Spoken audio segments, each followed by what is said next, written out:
네, 오늘 마태복음 1장 18절부터입니다. 예수 그리스도의 나심은 이러하니라. 그의 어머니 마리아가 요셉과 약혼하고 동거하기 전에 성령으로 잉태된 것이 나타났더니 드디어 이제 예수님의 나심에 대한 예수님의 탄생 스토리가 이제 이어지는데 어, 마리아가 요셉과 약혼하고 동거하기 전에라고 이렇게 나와 있습니다. 이 당시에 어, 약혼하고 나서도 동거를 하지 않았고요. 약혼 기간은 대개 한 1년 정도 지속됐고, 그리고 정식으로 결혼하고 나서 동거할 수 있었습니다.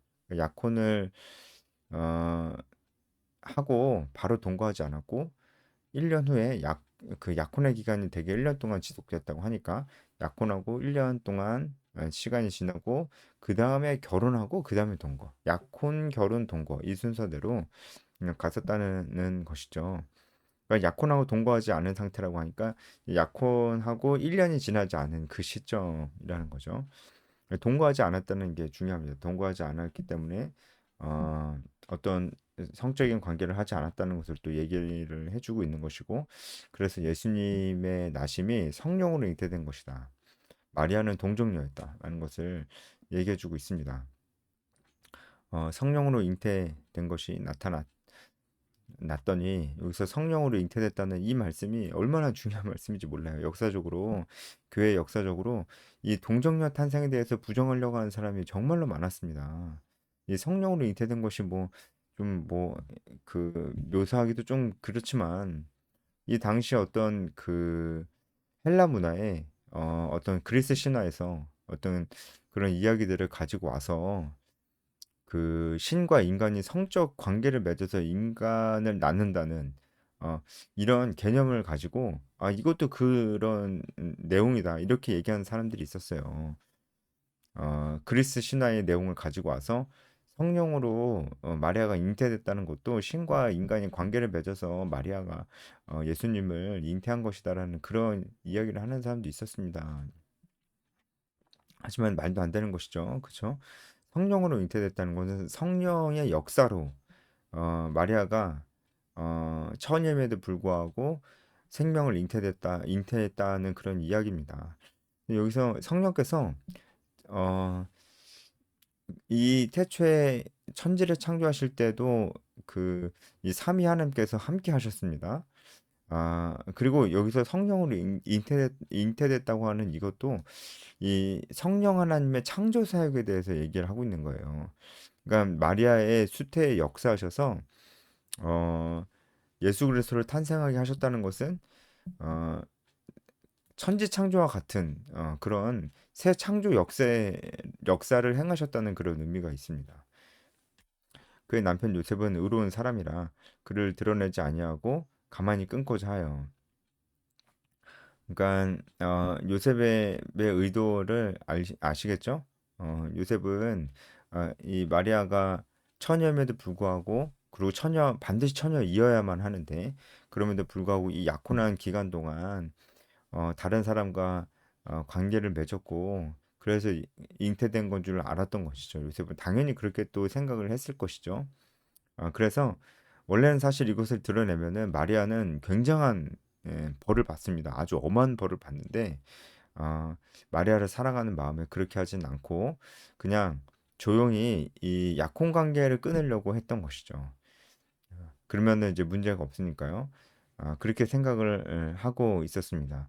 이 일을 생각할 때 여기서 이 일을 생각한다는 것은 어, 이 원어로 보면은 요셉이 어, 그 굉장히 번민이 심했다는 것을 굉장히 이 일 때문에 마음 고생도 많고 고민도 참 많고 아주 복잡한 심경이었다는 것을 얘기해 주고 있습니다. 이 일을 생각할 때 주의 사자가 현몽하여 이르되 다윗의 자손 요셉아 내 아내 마리아 데려오기를 무서워하지 말라.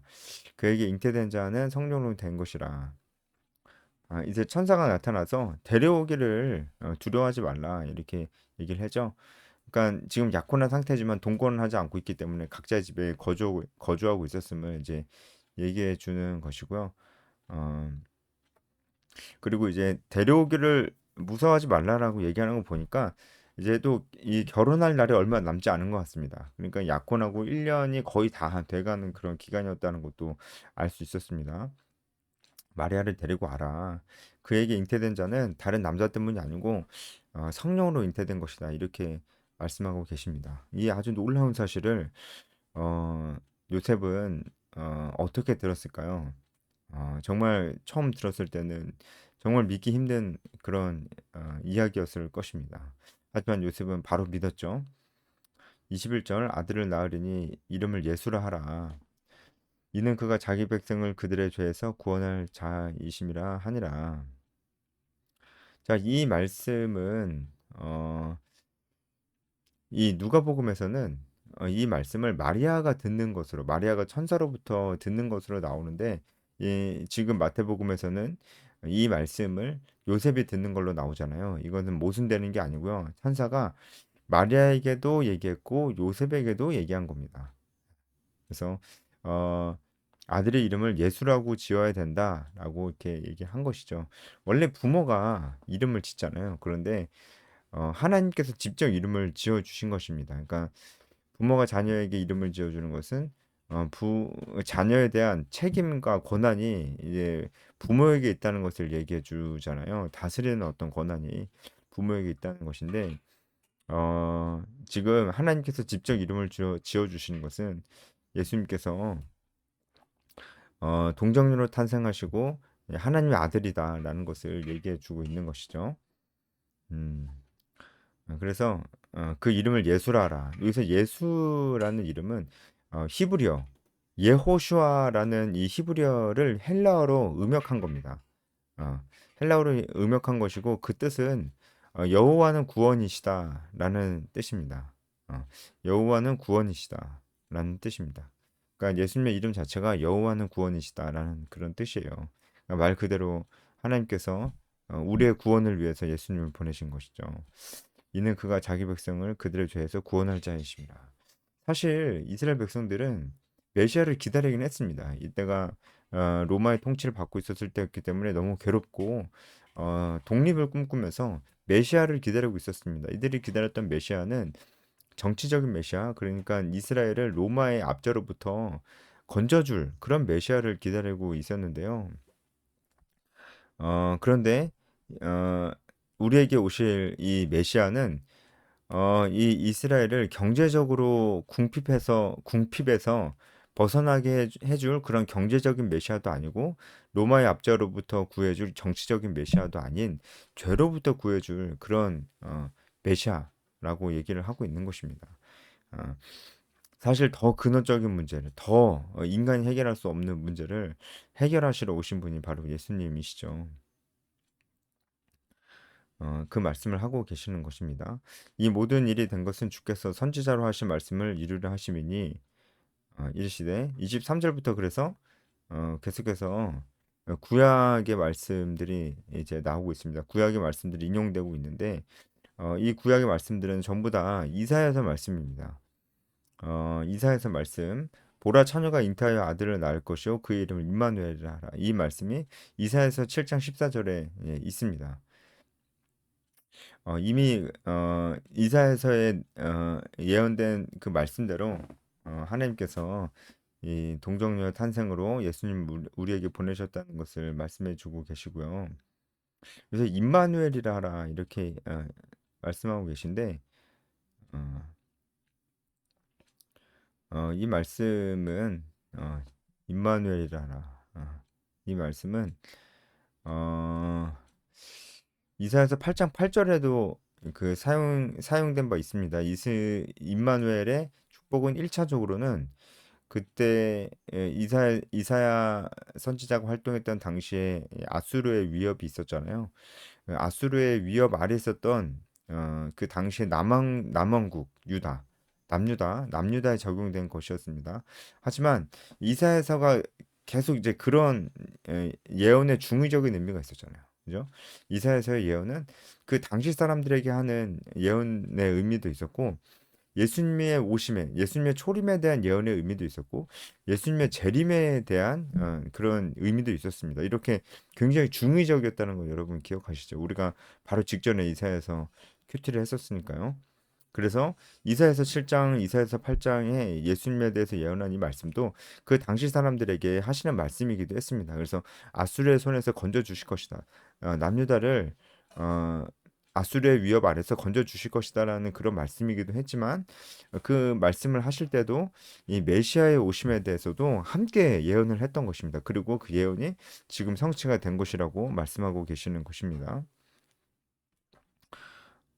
그 이름을 임마누엘이라 하라 이렇게 말씀하고 계세요. 어, 이 임마누엘은 이제 그 예수님의 또 다른 이름이다라고 얘기할 수가 있죠. 예수 그리스도의 별칭이 되었습니다. 임마누엘이요. 우리와 함께 하신다라는 것이고 요셉이 잠에서 깨어나 일어나 주의 사제의 분부대로 행하여 그의 아내를 데려왔으나 아들을 낳기까지 동침하지 아니하더니 나음의 이름을 예수는 아니라. 그러니까 요셉 그리고 마리아가 하나님 말씀하신 대로 그대로 순종했음을 알 수가 있습니다. 그들의 순종으로 말미암아 어, 예수님을 해산할 때까지 마리아는 그 처녀의 몸을 계속 유지할 수 있었고 그래서 완전한 동정녀 탄생을 이룰 수가 있었습니다.